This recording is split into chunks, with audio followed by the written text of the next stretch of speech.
Okay, so now I'm eating some less approved Sebi English muffin with a chocolate syrup I made with some 100% cocoa bars melted with some water and some uh, maple syrup and some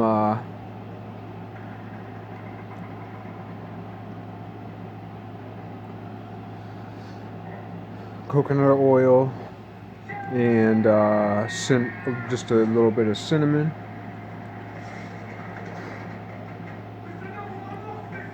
Is it as good as a Hershey bar? Well, not necessarily. And Hershey was made famous in the beginning for making caramels with milk. He added milk to his caramel recipe instead of water or with water, and that's what made his caramels like so great, and they sold like hotcakes, all this, and that was the beginning of Hershey, so far as I understand. And then he moved on to chocolate and so on. But it's the whole idea of, like I said before, like the monster of the mouth and the monster of the gut. I am Pavloving myself right now, but I'm morally Pavloving myself. The whole thing with like B.F. Skinner, and it's interesting that B.F. Skinner is associated with behavioralism, and if you go to jail for being liberal with the young folks, so to speak, you're called a Skinner. But you could have done anything to that dog before you fed it that would make it salivate.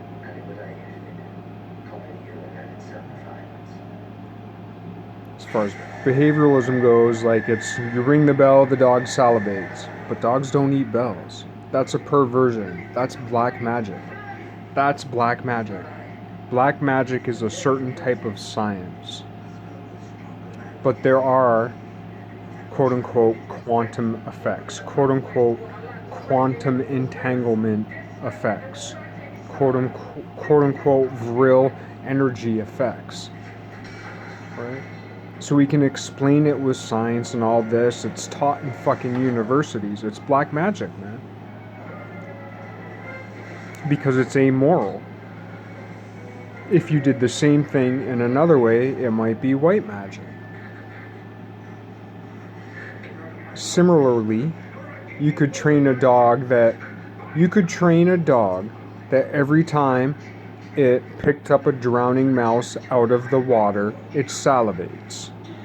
Because through effort and time, it would be more difficult than the bell, but you could train the dog to pick up a drowning mouse from the water and place it in a safe place with mouse food, and that would make the dog salivate, and it would eat.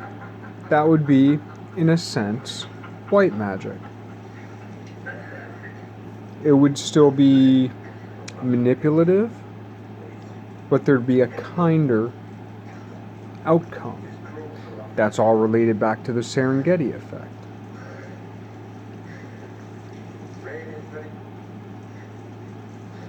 How far does the Serengeti effect reach? You know, the Serengeti effect is popular because it takes into account multiple inputs and multiple outcomes of an environment, but it limits the environment. What if we take into account a larger environment? What if we take into account the entire world, every species, every thought form, every idea? What if we take into account the entire cosmos? Then something different is happening. So in the sense of fighting fire with fire, in the sense of being pragmatic, if not pragmaticistic, but in the sense of being pragmatic,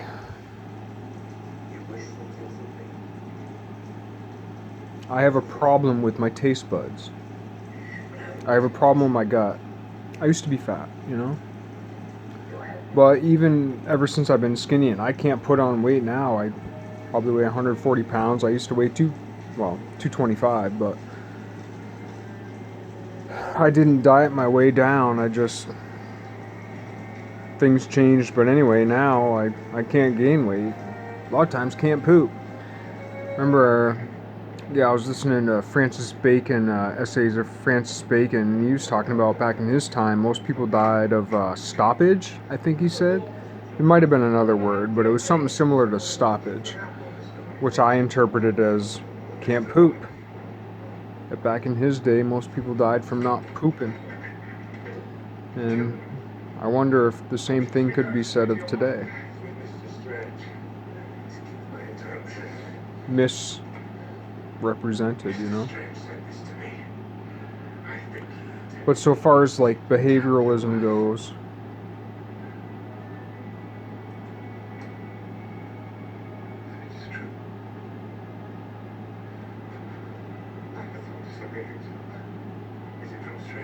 there's all kinds of ways to make things better and worse. And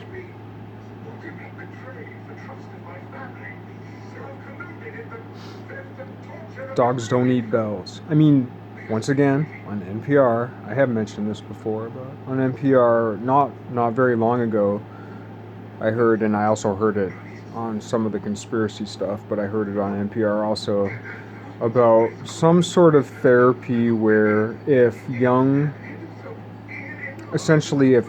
children or baby or younger people blood is injected into older people, they're rejuvenated. Take that down the line. Where does that go? Where does that lead? And it's not like, it just goes back to older traditions, older rituals. Never mind sacrificing things and drinking the blood. And that's not even like some like thing. Like, I saw that on some National Geographic thing of things people still do today, and they might do it all over the world, but it was almost like heralded as this like noble savage practice of Africa, of these people who, I can't remember, I believe it was a goat, it was some sort of horned animal, and it was people in a very traditional garb, quote unquote primitive garb, and they caught this animal and they cut open its throat and they were drinking its blood. The way it was filmed, it did look pretty noble, but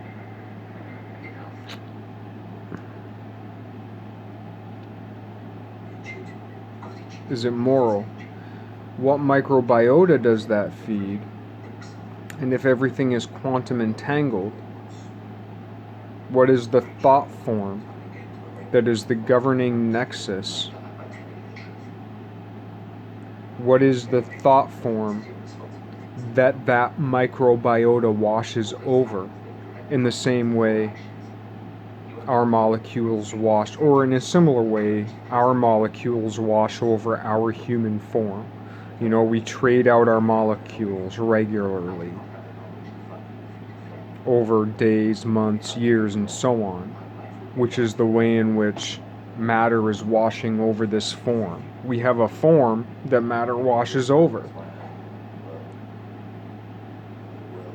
Similarly, there's what could be considered a more amorphous form that is overlapping us, that microbiota wash over. So what is that form? And there are many ways which forms can intersect us, interstitially. In our vril vacuities, there are many different things that can plug into our vril vacuities, which comes into the idea of the Holy Spirit, which would essentially be like one thing that fills every vacuity perfectly, versus a multiple of different emojis or whatever, or emissaries that fill these vacuities in different ways, more or less.